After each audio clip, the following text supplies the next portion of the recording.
अब हमारे तमाम मामलात बेहतर हो गए हैं। पहले वालों को हम सिर्फ कालीन बेचा करते थे, अब वो तमाम अशिया हमसे लिया करेंगे।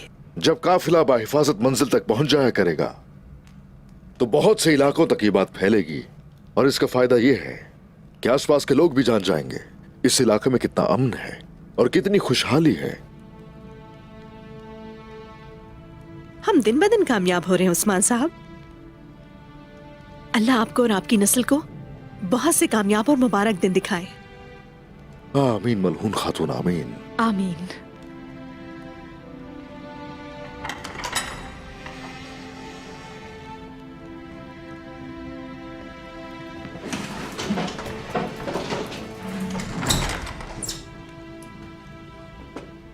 हम आपको ऐसी हालत में यहाँ से नहीं जाने देंगे।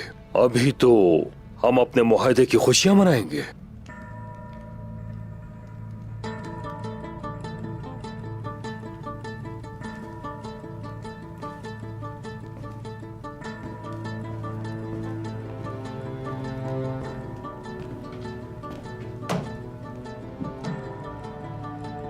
तशरीफ रखिए।